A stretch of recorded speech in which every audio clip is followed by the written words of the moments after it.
Hello, this is Tyler Brewer, and I'm stoked to be presenting a new podcast on the Swell Season Surf Radio Network called the Blackpool, New York Podcast, hosted by former guest and contributor Gregory Wachstetter. Greg's motto is drink good coffee, listen to good music, and be kind to other humans. Once a month, Greg will bring an outstanding human on to the show to share their story and focus on the interconnectedness of life, discussing our shared experiences, highlight commonalities, and breathe some levity into the sheer absurdity of this experience we call life. The first guest on this episode is John Abate, a teacher of Mindfulness Based Stress Reduction. John does this through UCSD's Center for Mindfulness. It's a really interesting show that I think all of you listening are going to enjoy and hopefully find inspiration. If you like this episode, go give the show a follow on whatever streaming app you use. And for more information, you could always go to www.swellseasonradio.com to learn more and check out our growing list of podcasts. Or follow us on Instagram at Swell Season Surf Radio. We hope you enjoy this episode of the Blackpool, New York podcast. Welcome to the Blackpool, New York podcast, which is recorded by Newsstand Studio at Rockefeller Center in the heart of Manhattan and is distributed by the Swell Season Surf Radio Network.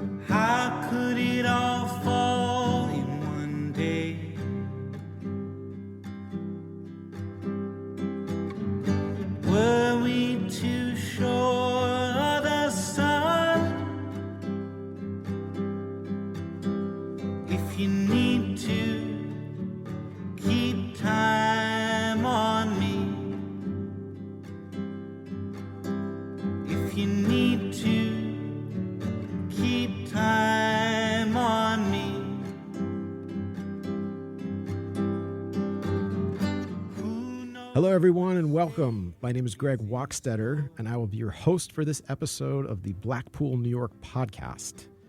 This is the first one we're doing, and I'm really excited to have one of my best friends in the world here, John Abate. Blackpool, New York started out as a small collective to raise awareness for projects that focus on collective, public, or social benefit. We basically sold coffee, and we raised money to give back to the community by the bags of coffee we sold. But as we got a little more involved in this, we thought it would be kind of fun to hear from our fellow humans that have an interesting story to tell. So our podcast is going to focus on the interconnectedness of life. We're going to talk about shared experiences, highlight commonalities, and breathe some levity into the sheer absurdity of this experience we're sharing, which is riding a meat-covered skeleton on a rock, hurtling around the sun at 67,000 miles per hour. Meow. Stokes heatless fire.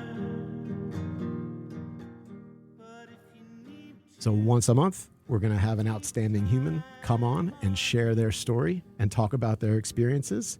And our first human is John Abate. So plug your ears into the mycelium, fill your lungs with ether, and tune your heart into the collective voice. How could it all fall in one day?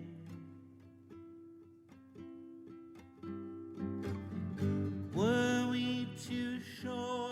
John, welcome. Thanks for coming down. Hey, I'm happy to be here.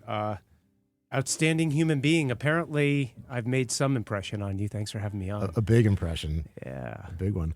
While we were chatting, before we got into the studio, you said you were going to tell me about an experience you had with food poisoning in Havana. Yeah, I brought cookies for everybody. Would anyone like a cookie, by the way?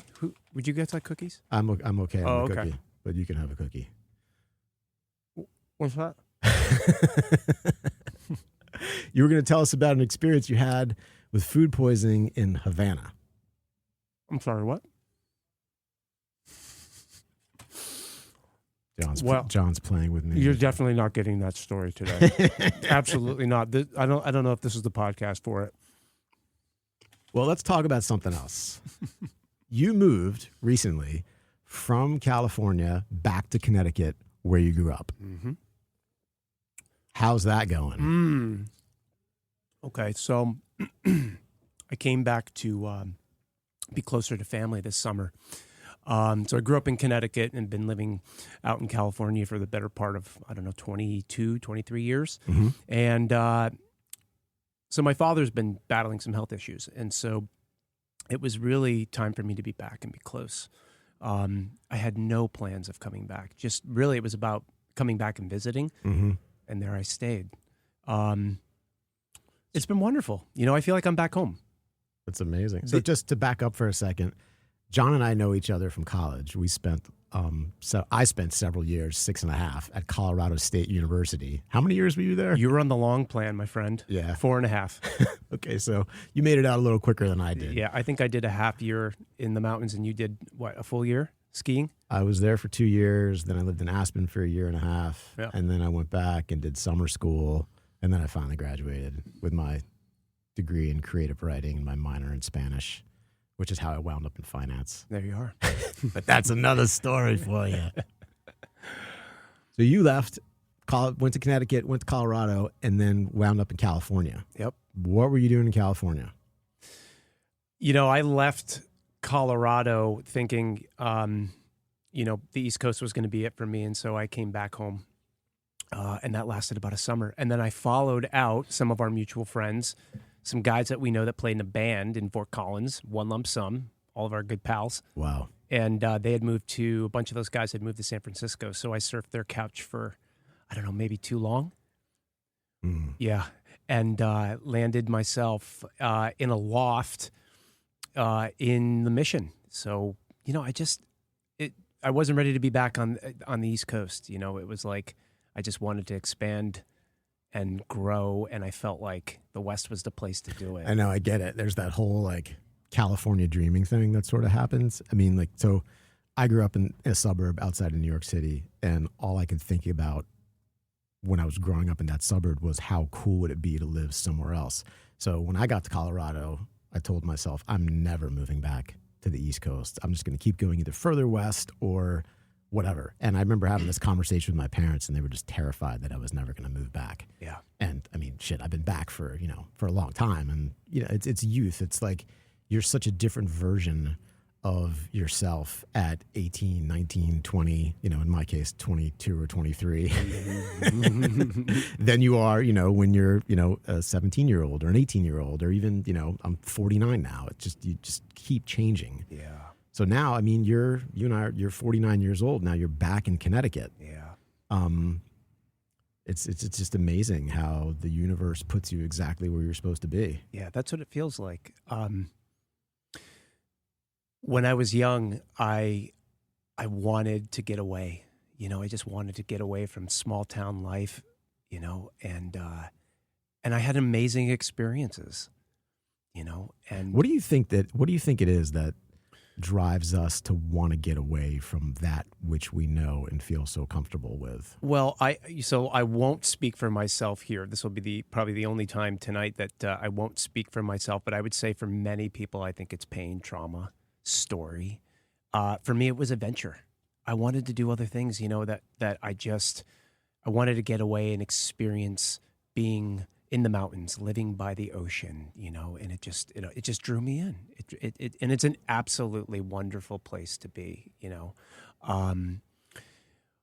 But here I am, man, coming full circle. And honestly, I was driving back in July of 2020, thinking this is going to be about a month's long trip, and it turned into. Well, just bought a home, and that basically grounded me pretty well. Wow. Back here. Yeah. Wow. Yeah. Have you gotten a squatty potty yet? Bamboo or plastic? What do you recommend? I go with bamboo because Yeah. it matches the toilet seat, but a squatty potty is a must-have for any house. And for listeners out there, I'm sure you all know what the squatty potty is. I mean, I have 4 of them in my house. If you don't, Google it and get on board because it's going to change your life for the better. If there is one takeaway from this Squatty podcast potty, yeah. on the myriad of stuff that John and I are going to talk about here, which we have studied profusely, go buy a fucking squatty potty and improve your health. Yeah, they're game changers for sure. Game changer. Yeah. All right, we digress, and it's Yeah. probably a lot of that is going to happen. Let's just jump right into it here. You got hit on a Sunday morning on your bicycle when you were living in San Diego, and it was a hit and run, and you basically got launched off of your bicycle, and the guy driving the car just left you for dead and took off. Well, that's a hell of a lead-in. Yeah, let's just jump right into it, man. We're Yeah. taking the fucking gloves right off here. I love you, man. So tell me, let's start right there because I Yeah. think that's just an amazing point just to jump in and hear your story because it's a fascinating story and it's amazing. Yep. So you basically you hit all the points. When I moved out to California, I fell in love with road cycling and I started racing competitively at an elite level. And training was my thing, you know. Cycling was my drug. That was my drug of choice, among others. But this one was I had a passion and a love for being on the road, training. And so I was out on a Sunday morning going for a training ride. I was about a half mile from my house with a good friend of mine and my neighbor, this guy Kelly, who he and I were getting ready to go and do a race actually back here in Vermont that we like to come back and do. And so I was, I was about maybe a half mile from my house. And next thing I was mid-sentence. Next thing I know, I was in the hospital. And Jesus Christ. and it was, you know, it was no fault of ours. You know, I was hit from behind. We were riding in the bike lane and it was like, you know, my friend said, he said, you know, you were like commenting on how beautiful the lake looked by the golf course that we were riding next to while, you know, where I got hit. And he said, it was just so surreal. He's like, 1 minute you were there and the next minute you were gone. And so I broke just about everything in my body. I had internal bleeding. I mean, I was, you know, rushed to the trauma center and sustained some. Do you pretty, remember any of this? Nah, not really. So was it like your classic like NDE near death type of experience? Yeah. Or was you just out cold and woke up in the hospital? Yeah, so I guess I did come. So I was thrown like 40 feet in the Wow. like 40 feet across and like 12 feet high in the air. And so by the time I landed, you know, like everything, I just shattered my leg, my back, my spine. Oh. And the strange thing is that when my friend Kelly got to me, I was totally out and he thought I was dead and he was calling 911. And I sat up and looked at my leg. I had a compound leg fracture and I was like looking at the bones sticking out of my skin. And I looked over at him and I said, man, we're not going to be able to go do the Green Mountain Stage Race in Vermont. I'm sorry. You're in shock. Totally in shock. You don't know what the fuck is going on. And he was just like, yeah, just lay back, man, and just relax. We're not going to be doing any racing anytime soon. Yeah, lay back and like stay alive. Yeah. Please. Yeah. And the driver actually did stop about 100 yards up the road and he was like waving him, like screaming, like, you know, we need help. We need help. And then, you know, he's like looking down at me and tending to me and the guy never came back. And so the near-death experience part of it, sure. I mean, I think that traumatic part could be considered a near-death experience, but something happened to me after I had a series of surgeries, but after I had my spinal fusion, something happened to me that I can't explain. And maybe, I don't know, maybe this is just like coming out of anesthesia or something, but I had a horrific feeling, sensation, experience. And I don't know if it was before, during, or after the surgery, but it was like I was screaming inside my body, help, get me out, get me out. And I don't know if I was like clinging to like wanting to like wake up or what it was, but I was scared shitless. And Is this when you were in the hospital? This Like, is how many days, hours after you were hit? This is 3 days after. I was in the hospital for 14 or 15 days, and this is like 3 days after, because they had to do they did my leg first, and then I had some surgery on my face, and then they scheduled my my fusion for like a day or two later, because with trauma you've got to make sure that you're not going in, and I've got to get some rest before they can go in and do the big one, which was the fusion. So it was like 3 days into the whole deal. And also, I mean, my brother and I love you. Someone would say you had just started an AA program as well. Mm-hmm. And I remember you calling me, when you had sort of regained consciousness after a while, and you had told me that a bunch of your buddies from AA had come to your hospital room and did meetings for you. Yeah. And that, I just thought that was beautiful. Yeah. And really beautiful. Yeah. That was a turning point for me. It sounds like there was a lot of turning point that happened very quickly in your life. Yeah. And this is kind of why I like to jump into your story right here, because there is the John Abate who grew up in Clinton, Connecticut, and ran around Colorado and did moronic stuff with me, which involved nudity and hallucinogenics and all kinds of fun stuff. And I'm glad there was other things just than nudity. Yeah. You didn't leave it just there. Yeah.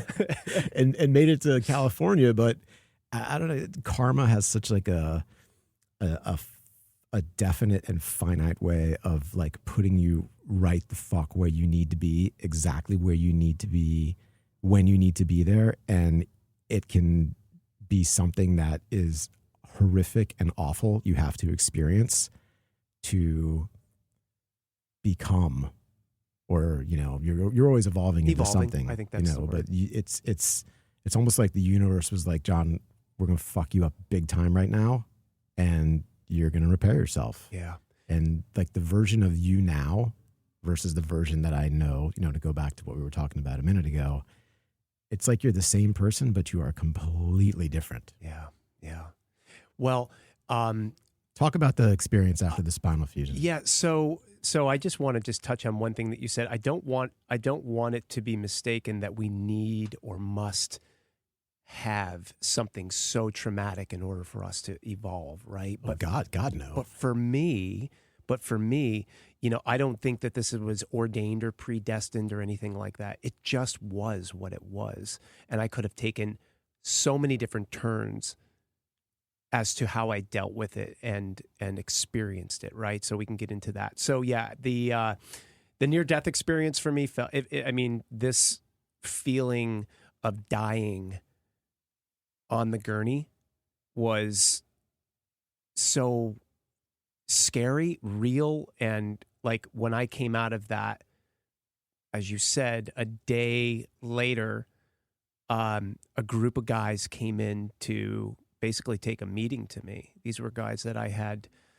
known for 8 months. I think I was 8 months sober, and they were part of a men's AA meeting, one that I went to religiously every Tuesday night.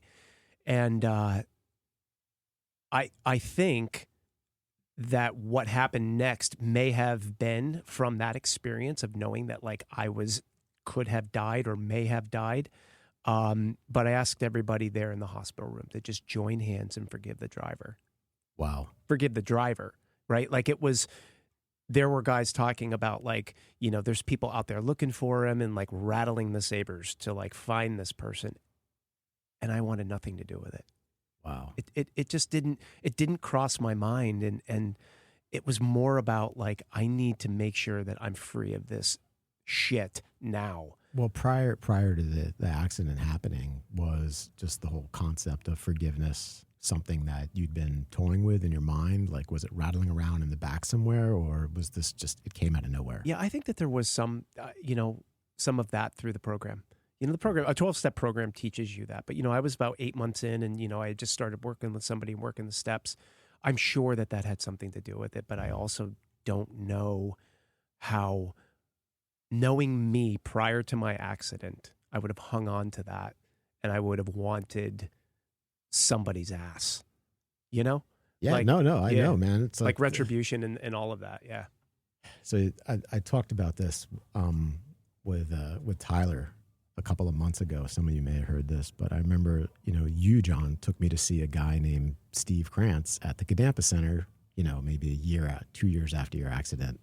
And he gave this beautiful talk on the poisons of anger, and if you're angry, you're basically just poisoning yourself. So you kind of have to forgive. Yeah.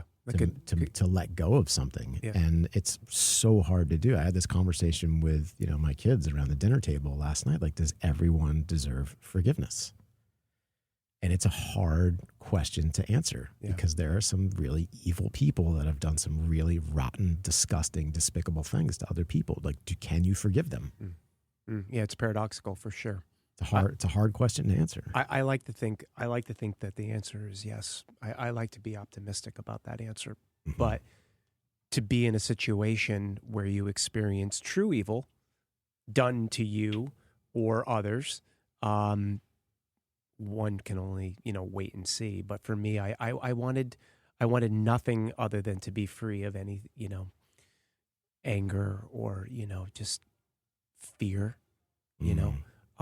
I had enough to deal with getting better and healing. And of course I went through emotional trauma, no doubt about it. It was difficult just thinking like, how could someone do this? Not necessarily to me, but just to anyone. And that brings to light a lot of like evil things that happen in the world, far worse than what happened to me. But it's all relative regardless, because it's still just the idea of evil, and something that everyone's experienced some sort of trauma at some point in their life. And I'm curious if having, such an intense physical trauma sort of set the stage or pushed you in a direction towards healing emotional or, mental traumas at the same time you were working on physical traumas. Like you basically taught yourself how to walk again, and and you were racing bicycles again too, which is amazing. Your athletic prowess basically saved your life. Yeah. And then the direction your life took afterwards, in terms of like the work that you've done on yourself and the direction that you lead your life in now. I'm curious if there was something that overlapped with, I need to heal physically so I can, take a shit on my own, right, as well as, clear the shit out of my head when it comes around. Like, what was the overlap there? If there was any at all. No, there was. I think that's a great question. Being an athlete, every single nurse that tended to me while I was in the hospital and the 3 surgeons and many doctors that came in said, if you were in the shape that you were in, there's no way you would have survived this. Because, they estimated this guy was driving like 50 miles an hour when he hit me from behind. It was such a violent impact, trauma.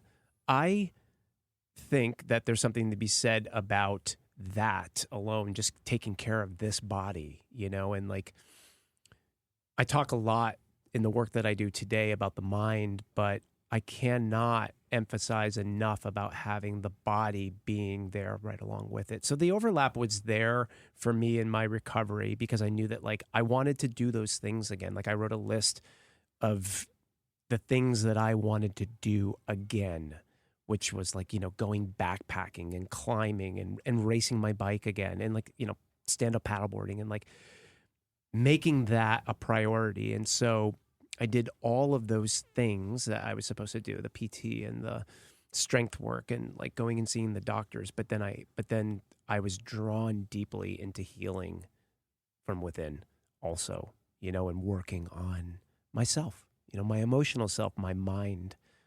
Did you go through any stages of how you did that work on yourself? Like, did you start out in the church or did you start out at, did somebody say, hey, have you ever studied what Buddhism is and how those people can help you? What was the evolution of that healing? Buddhism, great question. Buddhism played a big part.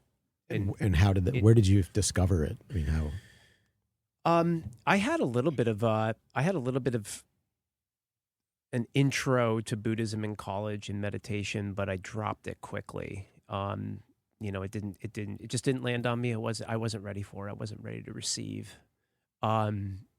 So I started going to this place called the Self-Realization Fellowship In San Francisco? in San Diego. In San Diego. Yeah, Paramahansa Yogananda's ashram. And there's a beautiful meditation garden. And how did you find out about that?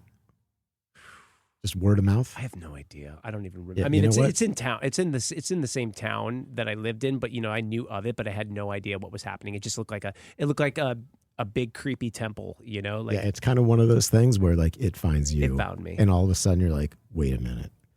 There you are. Yeah. And you're and that's what it's saying to you too. Like I had a similar experience with like Ashtanga yoga. Yeah.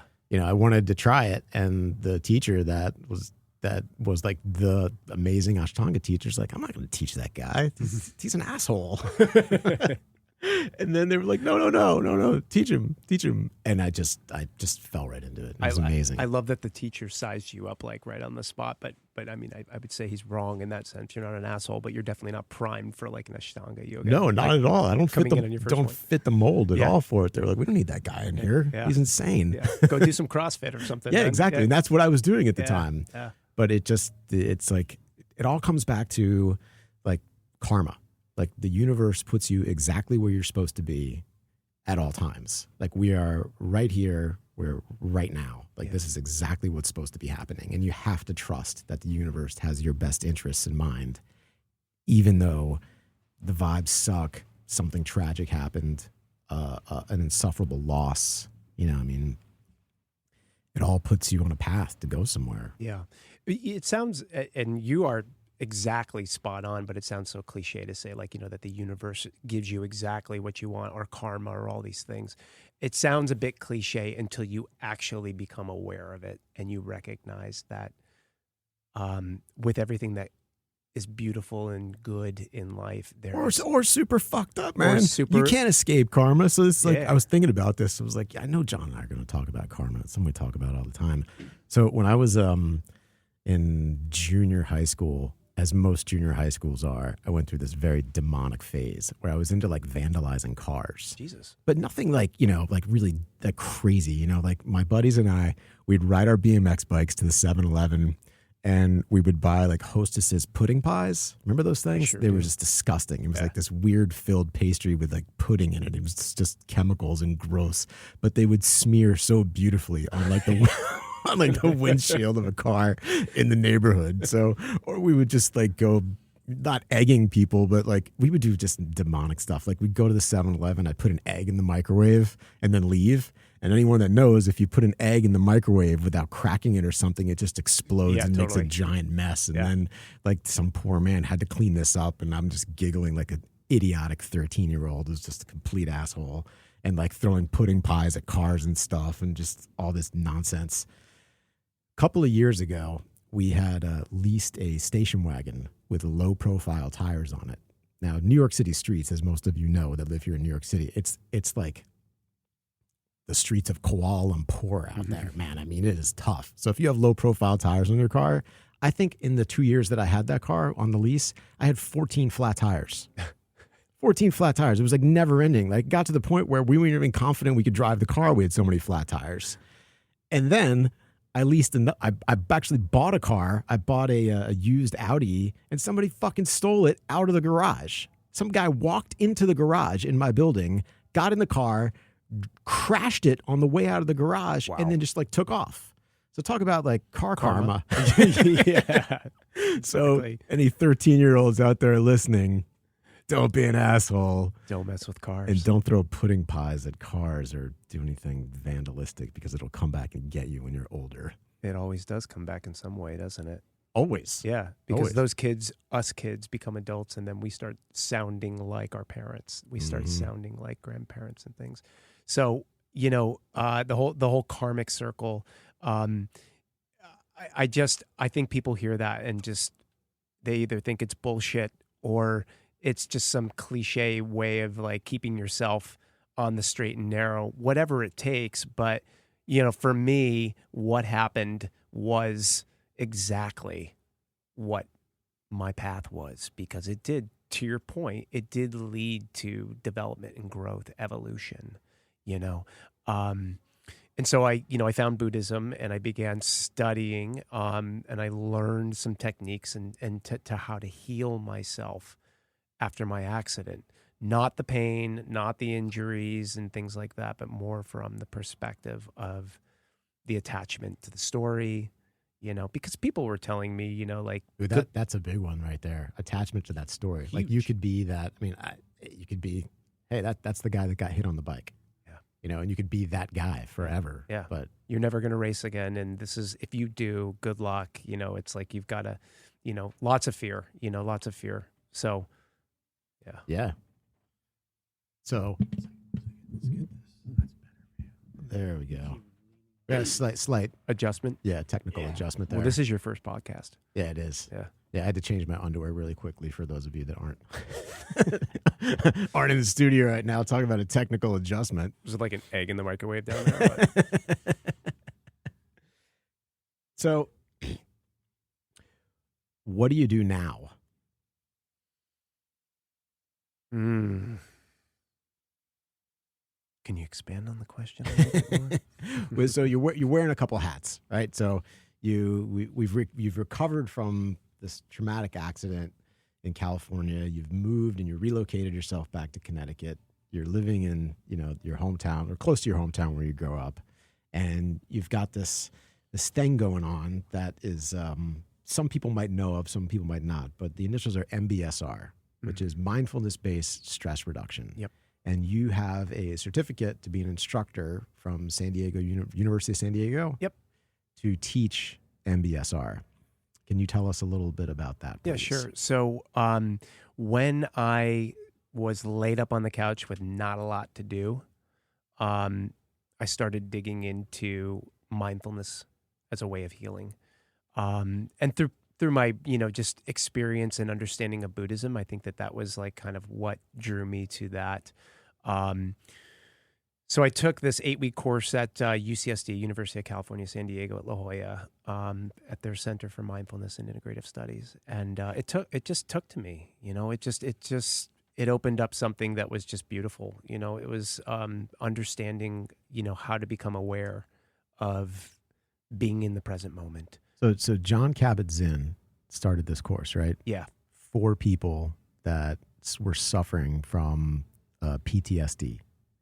That had gotten back, they'd come home from Vietnam. Right. It was Vietnam vets, yeah, right? So in the late 70s, he was working at University of Massachusetts Hospital, and Kabat-Zinn had a long history of Eastern teaching and tradition of healing and meditation and Buddhism, et cetera. And he's a clinical psychiatrist, I believe it is. And so there were people coming into the hospital, and they didn't know what to do with them. Because PTSD at that time was not something that, we knew a lot about. And these were Vietnam veterans. This is like 78, 79. And Kabat-Zinn said, send him my way.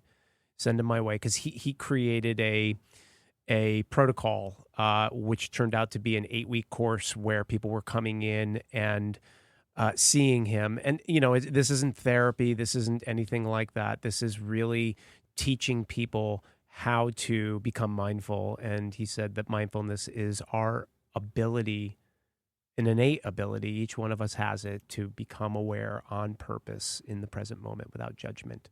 And so that means that whatever's coming, and all of this is steeped in centuries old traditions of Buddhism and, and Eastern philosophy and things like that. I tell you though, but like at the pace of which things happen during the day, like how many times did you look at your cell phone today? How many headlines of news did you read? How many emails did you read? Like how much stimulus were you bombarded with? Yeah. It's hard to remind yourself to be present at whatever age you're at, because there are things that can throw you off and send your mind spinning, constantly coming at you. Well, if I put my mindfulness instructor hat on, I would say that when you're doing that, just become aware that I am distracted, if that's distracting. I am looking at my phone. I am paying attention to whatever. Well, where I'm going with this, yes, and I think like something that really resonates with me when you think about, why this program exists, it was to help people that have PTSD.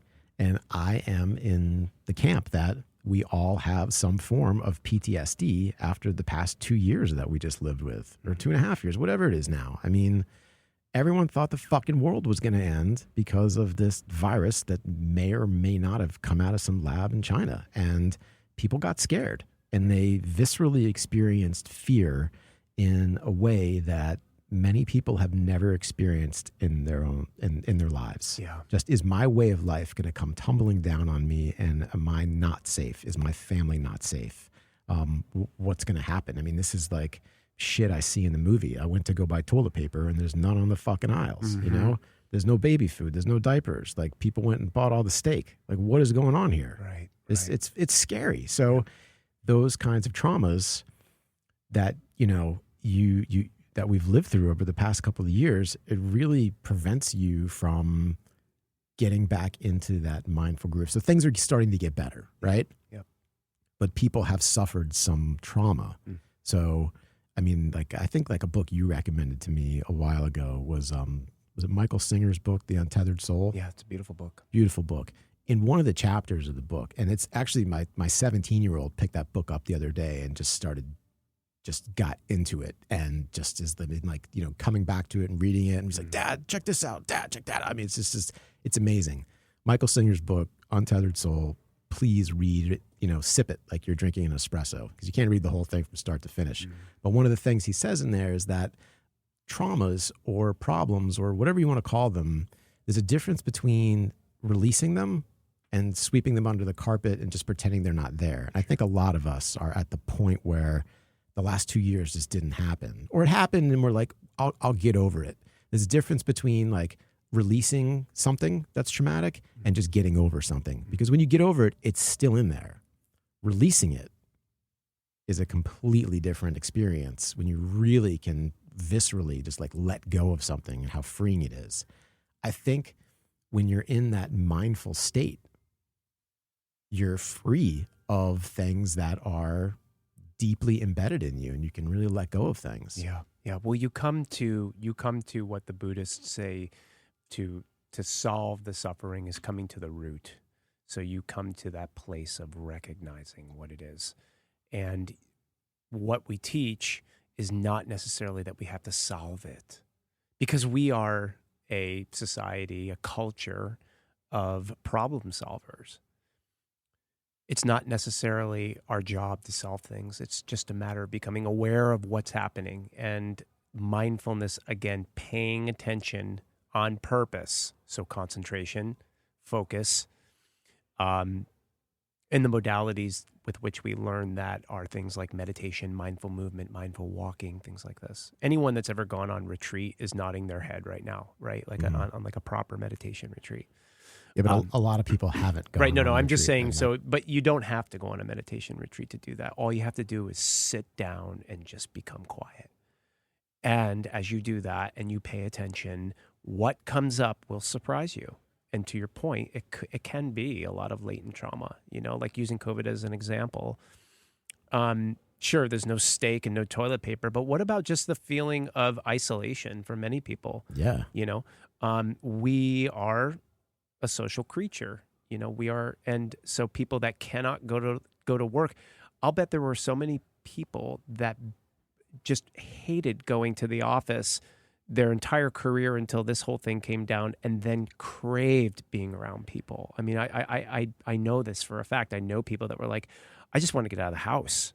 I feel isolated. Like I just need to be around people, you know, like that's just one example. You know, there's a myriad of things that happened during the pandemic that I'm sure has created trauma. And I'm learning about that as I'm helping others in the work that I'm doing. And I'm hearing about stories about either people that have lost others close to them, friends, family, loved ones, the existential angst and fear that I may die from this. Yeah. You know, that's, you know, so, I mean, we're not faced with that. I mean, we're a cushy culture, you know, we're lucky. So, you know, the idea that we may die from something like this. And then of course the isolation, which will breed disease, right? Mm-hmm. So there's depression, anxiety, and all of the favorites,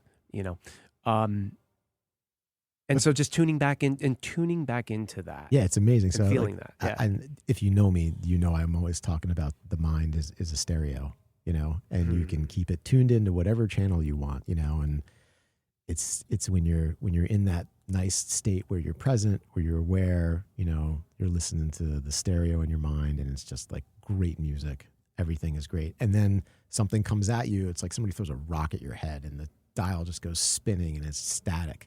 These, mindfulness based stress reduction techniques, it just dials the stereo right in. So here's a perfect example. Like today, I was talking to my son and he was telling me, like, the way he described it were the vibes were so bad at school today. And I was like, you need to elaborate on that. Like, what is bad vibes at school? And he was saying just like all this stuff had happened that was bad, and like it was sort of dividing the whole school into two camps, like taking sides of like one student versus another student. And he wasn't involved in any of it, but the energy that was being broadcast amongst the students was really heavy, and it was like viscerally affecting him. He's like, I just want to get out of here. The vibes suck. And I'm like, well, listen, that's why you have this practice. You the tricks to bring yourself back into yourself, to anchor yourself with your breath. Yeah. That you can, do tricks like, my wife had taught him, just count backwards from 5, right. Put your hand over your heart, press on your vagus nerve and just tell yourself you're going to be okay. Yeah. That stuff works, as crazy as it sounds. Yeah. We don't learn, especially kudos to your son, being 17? Yeah. He's 17. Yeah. And already tuning into that, just being able to sense that energy, because it's all around us and it's ever present. But we have a lot of filters in culturally, and in our society, we learn really easily how to block that energy, except when it feels good, right? So you take it all in when it feels good, and when it doesn't, then you push it and suppress it. And so, this is not a program of becoming so in tune or in touch with the feelings and following the feelings. It's just a matter of recognizing that everything that is good, there must be bad in order for you to recognize that, right? So that's a bit dualistic, but it's really the truth. You can't experience the life, the joys of life and the happiness and all of these things without actually experiencing the bad. And when we push the bad away, like you were saying earlier, it's trapped. It's energy that just becomes trapped within you. And it comes out somewhere. It's happening. It's going to come out. And so it could be karma. It could be just bad decision making, bad action, bad language, whatever it is, like it's going to come out some way. So why not just drop into the moment and pay attention? I'm experiencing difficulty at school. I'm experiencing anger among my friends. I'm experiencing stinging jalapeno diarrhea right now. It happens. Everything is an experience, right? This is it. While you're on the squatty potty. Yeah. Yeah. For extra leverage. They could be a new sponsor, by the way. That'd be amazing. Yeah. So that's great. So have you started a business around MBSR? So after the accident, I took the 8-week course, coming all the way back, and it resonated with me. And then I did really nothing about it for about 1.5 years or 2 years or so, and then, but it stuck with me. The practice stuck with me, but I just didn't really. I wanted to teach. It's basically what I'm saying, but I didn't do anything about it. And I don't know if that's fear or just. Probably a little bit of fear, to be honest with you. Like, who am I to teach this? Mm-hmm. But I had a story, and I was telling my story and helping other people, and it was starting to come together as like, there are other people that need to hear this and what you went through. And if I can help one person, that, sounds so cliche, but it was damn true for me. It was like, if I could help one person with sharing what I had gone through. And it was funny because people were popping up like all over social media and everything with like, I'd heard about your story and an accident, and I have a friend that got into an accident, was hit by a car or in a car accident or something. And, would you mind spending time talking with them? It's like, fuck yeah. Yeah. I have to share this, you can't, there's a saying in the program. It's like, you can't get what you don't give away. Right. Mm-hmm. And so that was one of the things that just, landed on me.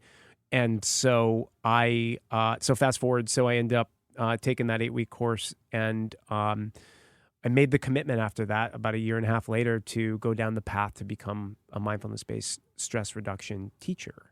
And that whole process through UCSD was just absolutely amazing. I mean, well, let me tell you something, man. You're fucking good at it, because I've seen you in action. Thank you. And had the experience to do an MBSR workshop with you a couple of weeks ago, where I had brought in some clients, and we had rented out a hotel room to do this seminar. And it was the kind of hotel room where I don't think anything like this had ever happened in this hotel room. Probably it was mostly not. Just like cocaine and hookers, probably. Yeah.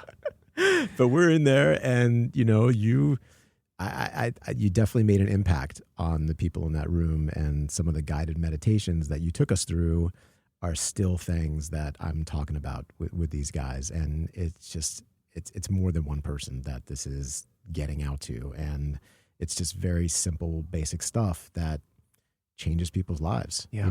The simplicity. Thank you, brother. I mean it, but it's like a small change that pushes someone. It's not like this is therapy, or this is rehab, or this is like a big life adjustment, and I'm going to wake up and, do 1,000 sun salutations today and give up this or that. It's just, I'm going to learn how to bring myself back into myself at some point during the day, even if it's just for a couple seconds.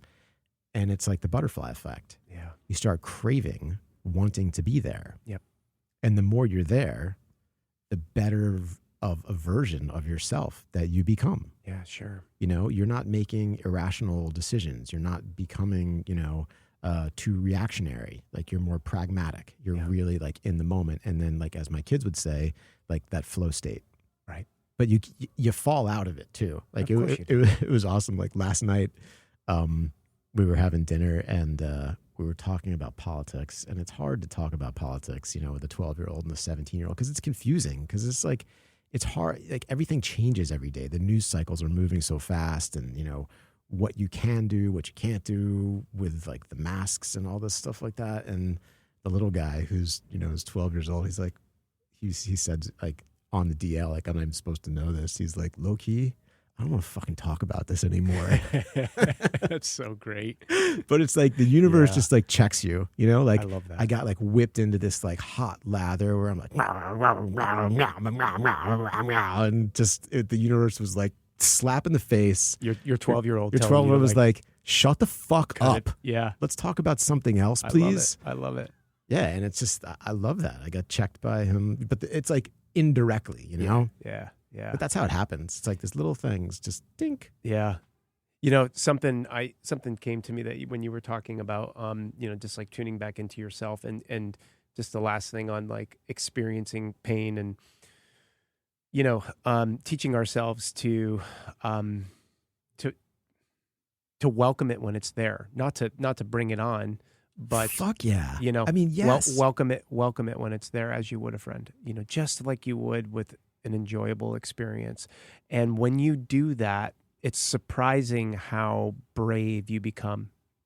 And so I think like the bedrock tenet of what I teach is that, and I say this almost in the opening of every single workshop that I've given, is that I am nobody special. I happen to have invested in taking the time to learn the practice so that didactically I can teach it, but I have to walk the walk and embody it, so I have to have a practice, which I know is your favorite topic. But the last point that I'm going to make on it is that the point that I make in the workshops when I begin is that we all have this. This is a universal truth in that we are all the same.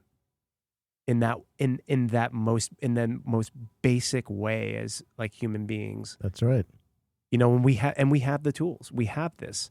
So me sitting in front of a group of people doesn't mean shit if someone cannot experience it for themselves. I can talk all day long. You can listen to podcasts, read books, you know, do your 12-step spiritual retreats and all of these things. But if you can't experience it, then I don't know that it resonates and lands on people in a meaningful way. And so when we actually, so the point of that is when we turn into the difficulty, we realize how brave we actually are to be able to sit with something that's difficult and not try to solve it right away. Mm-hmm. You know, and the longer you spend taking time just in contemplation, or not even in contemplation so much as just experiencing things, the awareness then opens up to creative insight, right? Like you can actually like have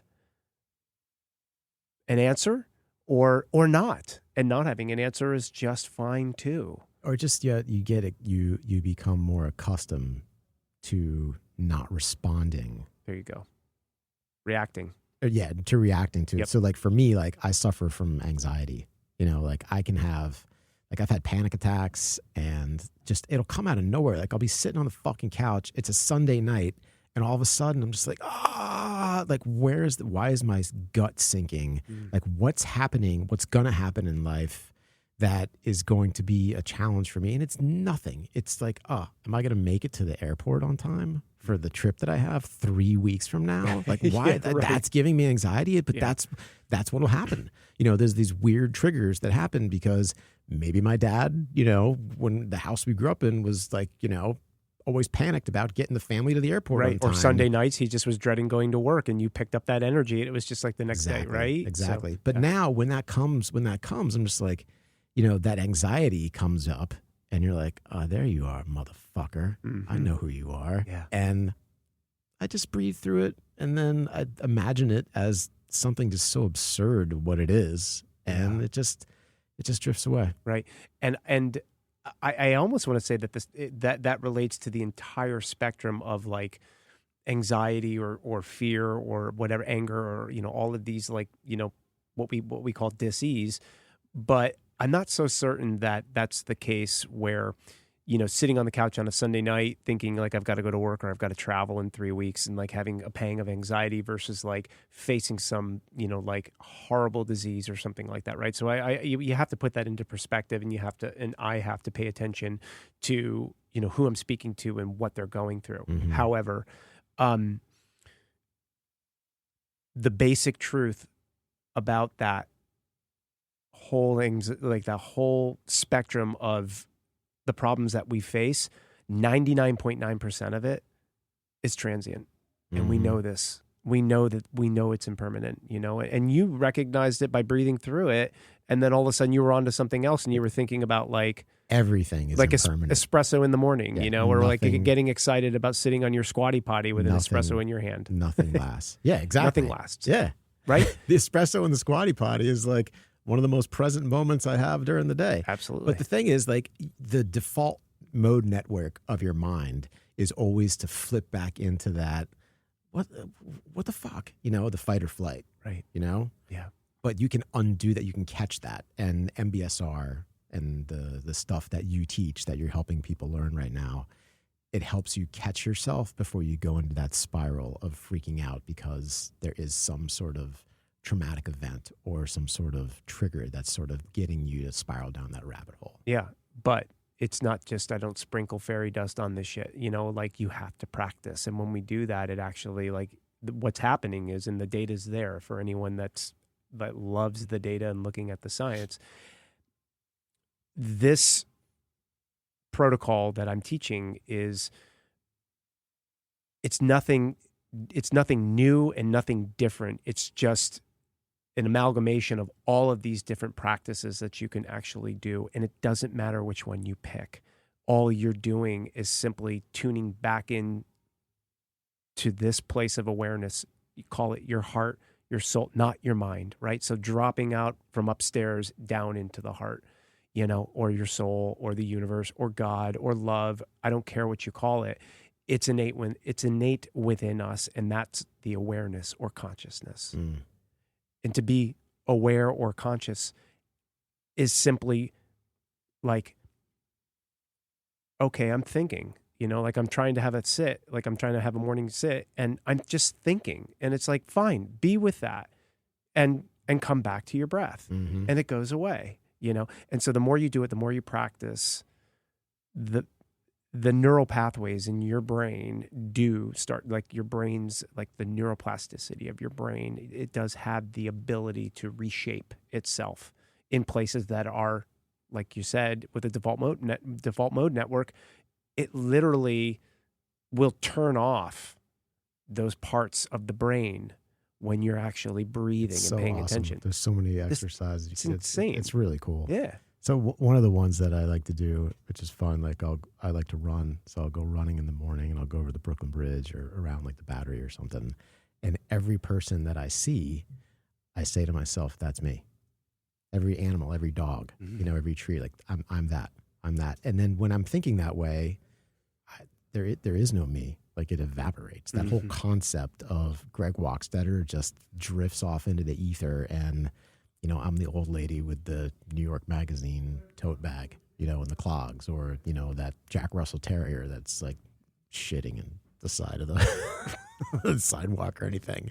But it's or like the leaf floating from the tree. Yeah, exactly. Yep. Unity, connection, and you're tapping into something that then is so important for the rest of your day, which is that I am you, you are me, and so that develops compassion, doesn't it? Yeah, that's a huge thing right there. I am you, you are me. Good segue. Yeah. One of the things I've been working on with the kids is just the whole concept of compassion, and then having confidence at the same time. So as young men going about in the world, or anybody, like you want to just always roll with this air of compassion about you. Just be nice to people. That's one of the things Steve Krantz taught us. I remember at the end of Steve's lecture, I was so confused. He was talking about all the noble truths and the 8 wheels and the Dharma and the Karma, and I was like, This is that Kadampa meditation? Yeah, Kadampa. Yeah. And I was like, Steve, I'm just really confused, and this is all new to me. And he puts his hand on my shoulder, and he's like, just be nice to people. Yeah. I know. Yeah. It's as easy as that. Like today, I was walking to the path, and I was outside, and people are starting to wear masks less. And I smiled at somebody, and they smiled back at me, and it just felt really good. The fact that we can smile at each other, it's happened. It's beauty. Like it just shares that commonality. And for like a split second, time just stops. It does. And you acknowledge someone, and they acknowledge you back. And you feel loved, just acknowledged. And that's a really deep connection that we normally don't have the opportunity to touch. I think that there's something really primal about that, because we are all one. We are all the same. We're made of the same stuff. I believe that we've come from and go to the same place. At least the mushrooms told me that once. Talk about wiping your default mode network clean, or rewiring the whole thing. Turn that thing right off. Yeah, talk about that for a second. I mean, because there's so much research out there that's showing that people that are using psilocybin to rewire their minds and cure depression, and just amazing stuff happening. Yeah. From a mental health perspective. Well, plant medicine, of course, has been used, for thousands of years, and it's there's some wonderful theories as to like how we created the egoic mind, and for anyone that's interested in something, I think that's a absolutely fascinating. Whether it's totally false, it seems so right and true. Listen to Terence McKenna's stoned ape theory. That's an amazing piece of thought right there, as far as like us culturally coming into a thinking egoic mind when we lost our connection with the plants. But anyway, plant medicine has played a role in my life. It has. I messed around with it when I was a kid, and I did kid things with it when I was a kid, and that's fine. That was my path. And then for a long period of time, didn't touch the stuff. then struggled a little bit after I got sober. I had maybe 5 years sobriety, and it just, the plants found me. I mean, it's a long drawn out story as far as how I got there. That's a whole entire other conversation. But the plants found me, and I was connecting with people that were, damn it, man, I guess I have to say it, awake or aware. And they've been extremely beneficial. For me, it's a tool. It's not the end all be all, and some of friends of mine that, I have a lot of conversations around the topics that we're talking about. We like to say that, like, if you were to take anything away, don't take away my quiet time to sit in meditation. I just believe that, like, you don't need any of this shit. Mm-hmm. You don't need any of the plants, but man, oh man, can you,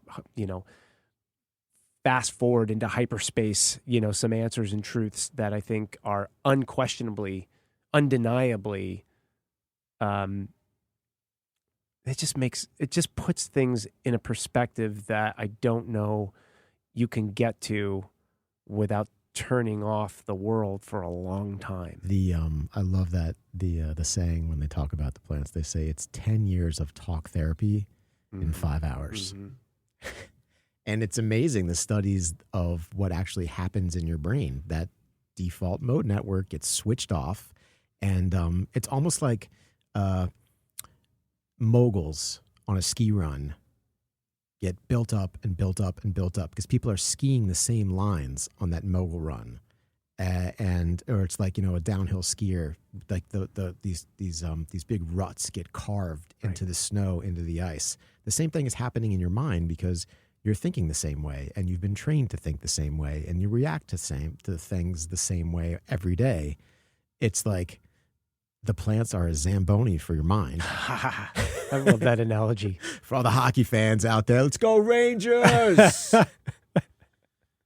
And it just clears your mind out, and it's still your mind. But all right, those pathways that have been carved in there, there's fresh tracks that you can carve, and you can not react to things a certain way. You can change things. It's just the stuff I've been reading about it is fascinating. The Zamboni of your mind. And for anyone that doesn't know what a Zamboni is a machine that cleans the ice in a hockey arena. That's a fucking beautiful analogy, man. It is. It's true. It really just, it clears the decks. It levels the playing field. It puts you on the level, and it's not always. It's not pink elephants and kaleidoscopes, man. A lot of therapies, but like you said, you can bypass many years of therapy in a treated, most, I would say clinical setting. You don't have to be in a clinical setting, but I think that it's important for anybody that's actually thinking about this. And it's worth saying that anyone that has had any type of, has been clinically diagnosed with any types of mental disorders or disease should definitely consult a doctor before tapping in, because I'm only saying that because I care about people, but I also think that it has become the psychedelics have become the thing du jour a bit, and so we have to treat these with the respect and the duty that they need. This is something that I think should be practiced in ceremony. I think that it should be practiced with people that have had experience or guides. But follow MAPS, follow Johns Hopkins, follow all of these folks. They will put you on the right path if you're interested in it. It's an amazing opportunity, but it's not the one, and it's not the thing. And when it does become the one or the thing, then ask yourself a question, am I chasing this, and for what? Because then that becomes what's called spiritual bypass, and you actually will digress and cause harm by like chasing this and not actually integrating your experiences. And so, integration being that you spend time either journaling, writing, speaking to others, working on just understanding some of the things that you've gone through in this experience. So anyway, that's the kind of the thing on the plant medicine, but it's worth talking about. Good stuff, man. Let's shift gears for a second here, because we have a little bit of time left, but we're sort of the clock. I can see the clock ticking down there. What do you love the most about being back in Connecticut? It's a two-part question. Okay. And I also want you to describe to the listeners out there what a steamed cheeseburger is. Oh. All right. Well, I'll start with your first question. What do I love most about being back here on the East Coast? The woods. Yeah, there's no fucking woods in San Diego, right? There's no woods in Southern California. You know, I mean, this isn't a knock on Southern California, but, you know, I'm of that. I'm of this place, you know, and so I connected in the woods when I was a kid, and it just brings back so many absolutely beautiful memories of being in nature and just like, you know, really like being deep into the woods is a really beautiful experience. You know, it's meditative. It's just, you know, there's a lot of things. I mean, the food's different, the people.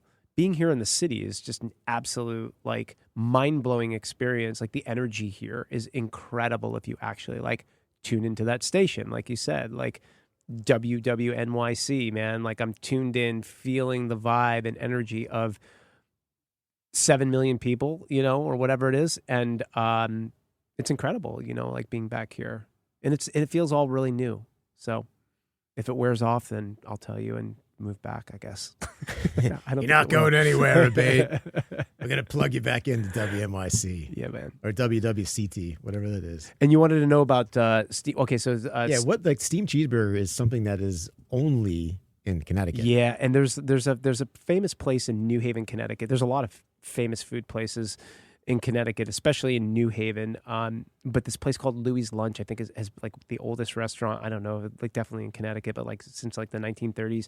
And they steam cheeseburgers. Like they have these like tall racks that they load the patties into, close them, and steam them off, and then they give you like 2 pieces of like toasted Wonder Bread. And I don't know if you even get condiments. Like I don't think there's anything else. It's just like meat and bread steamed. It sounds like something you would get in prison. I'm not a giant fan of it. Like it sort of reminds me of 3rd grade lunch, you know, like the milk lady and the lunch lady. But of course then the pizza and like, you know, there's some pretty incredible, there's some delicious food back here. What about the, have you frequented, I know we talked about this a bunch, but when you were growing up, you surfed a little bit, right? Yeah, a little bit. Yeah, in Rhode Island. Yeah. Was there a surf shop that you used to frequent in Rhode Island from time to time? Do I get to say it? Just let it rip, man. Yeah. So, this is a funny story. And a friend of ours will be actually listening to this. So this friend of ours and I spent a summer back here after college, and we bought surfboards at this place called the Warm Winds Surf Shop in Newport, Rhode Island, just outside of beach number 1. And so we bought our surfboards, and we thought, you know, like, oh, we're surfing, you know, like we're surfers. And, you know, middle of the summertime in Rhode Island, you're lucky if you get a wave like above knee high, right? And but you call the Warm Wind Surf Report, and they had a pre-recorded message, and it was this cat. His name will come to me. This guy was just like a cult hero. He was amazing, like. But he would leave these pre-recorded messages like, you've reached the Warm Wind Surf Report for August 2nd. There's no waves. It's flat. Don't come up. Go get an ice cream. Go wash your car. Do something else because there's no surf. That was the surf report. Like, so my friend Wes and I would call up. We'd call up and be like, fuck it. Let's go anyway, man. That's awesome. Yeah. That's awesome.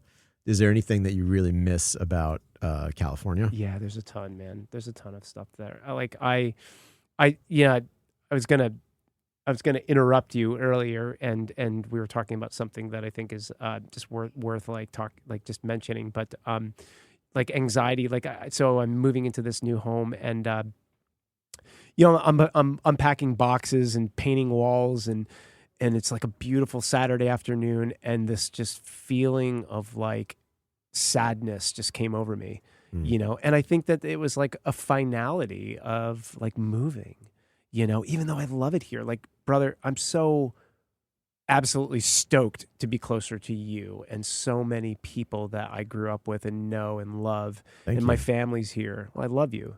I love you too. And but this feeling came over me. And at first I wanted, you know what I wanted to do is go like, you selfish son of a bitch. Like, you're moving into this brand new home and you're sad about what?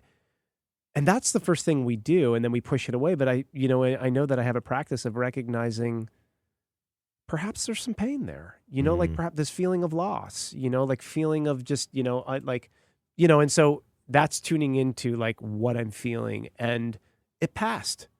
Go figure, it passed. And I went on about my day, just becoming a little bit more aware of what I was doing, and just tuning into this thing. So, why am I talking about that, by the way? Oh, I don't know. You just asked me about. I asked you what you missed about California. Yeah, there's just a lot, man. It's just you spent a long time there. Wide open sky, big mountains, the ocean, surf, tacos, friends, people that I love and hope that they still love me. Of course they do. We all do. And the ether is so thin. I remember you and I having conversations when you were on the West Coast and I was in New York, and just for whatever, I could just feel you, like if going back to that stereo analogy, you're all humans are vibrational beings, and we broadcast on our own frequency. If you can tune your heart into, I should say rather, into that frequency of love that someone else is broadcasting, they're right there next to you. Yeah. Yeah. You're going to do good work, brother. I'm absolutely honored that like you asked me to come as your first guest and do this, because I've watched you in a very short amount of time tune into your own network, your own station, and you're on a fucking amazing path, brother. And I admire you more than you know, and I've told you this before, man. I admire everything that you've done for your family and for your friends, and yeah. We're all just out here vibrating. Yeah, it feels good to vibrate. Dude, I love a vibrator. You're one of my favorite vibrators, John. Where do I go? Do you want a cookie? You know what though? But talking about that, just in terms of like as individuals, we all vibrate on a specific frequency, but, recently we lost someone important in your life, in my life. That's, Thich Nhat Hanh. Yes. And, from the father of mindfulness, he has an amazing saying, and it's that it's possible that the next Buddha will not take the form of an individual. The next Buddha may take the form of a community practicing understanding and loving kindness, a community practicing mindful living. That sounds like Thai.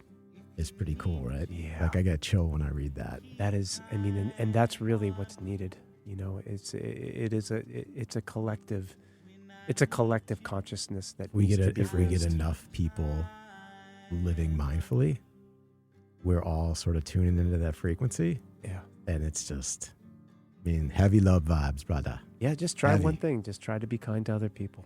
Just try that. Just try that and see where. You know what? That's perfect. And we're coming up on the end, and like one of the mantras of life, of my life, is to drink good coffee, listen to good music, and be kind to other humans.